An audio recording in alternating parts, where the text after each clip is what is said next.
without a trace. What happened to Marco Siffredi? In 2002, Marco Siffredi made history by snowboarding down Everest's north face, but his triumph was short-lived and his disappearance remains a mystery to this day. One of the great mysteries of Mount Everest, one you probably never heard of before, involves a French snowboarder who is credited with being the first person to snowboard from the top of the iconic mountain, the tallest on Earth. Whatever happened to Marco Siffredi on Everest? Did the Sherpas see his ghost riding down the mountain? Was his fate sealed when he forgot to wear his good luck cross?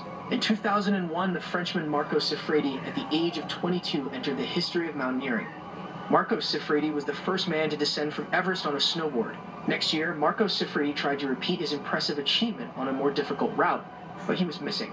It was 19 years ago that Marco Siffredi, for the first time in the history of adventure activities, descended Everest on a snowboard.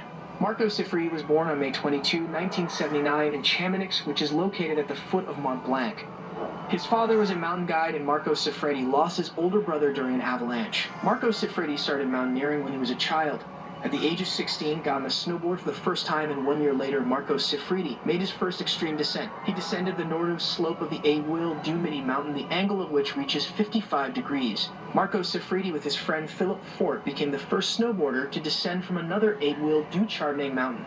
Only 1 year later, Philip Fort died in an avalanche. Marco Siffredi continued to conquer the most savage peaks. He descended the Aigle Vert mountain from the Mont Blanc glacier, where the angle of inclination reaches 65 degrees. The north face of Everest is one of the most dangerous places on Earth. This is the story of the first person to attempt to snowboard down it and what happened next. Marco Siffredi conquered almost all the most difficult mountains in the Alps and also descended from Miti Tokyarahu in Peru. Marco Siffredi in 1999 went down on a snowboard from Mount Dorjlapa. Marco Siffredi was seriously dreaming about summiting Everest. Before him, nobody had ever descended Everest on a snowboard. Marco Siffredi first tried descending Cho-Oyu as a test, and he was successful. Then Marco Siffredi managed to descend Shishapangma because of its strong wind.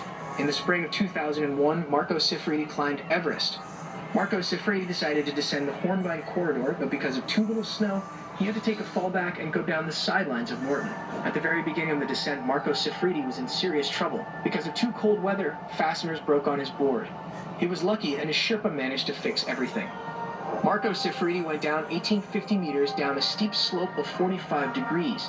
Then Marco took a rest for about an hour and continued on his way.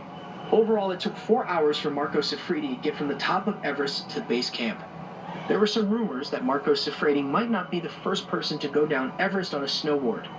Just 1 day earlier, a similar attempt was made by Austrian Stefan Gatt, but he walked part of the path due to too deep snow. Thus, Marco Siffredi is known as the first person to descend Everest on a snowboard. Marco Siffredi was not happy with his success, and he wanted to try more complex sidelines of Hornbein. He planned a new ascent and decided to wait till fall when there should have been enough snow. It's difficult to climb Everest in autumn, and Marco Siffredi had to spend more time than the first time. On his ascent, Marco Siffredi complained to the Sherpas about headaches, but Marco did not deviate from his plan.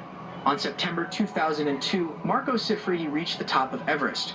Weather conditions were extremely bad, and the Sherpas tried to dissuade Marco Siffredi from executing his plan, but he was adamant. He just started descending, and since then, no one saw him anymore. Marco Siffredi, known for making several first descents of big peaks on a snowboard, while wearing his cross, had already conquered Everest. Even his body was not found.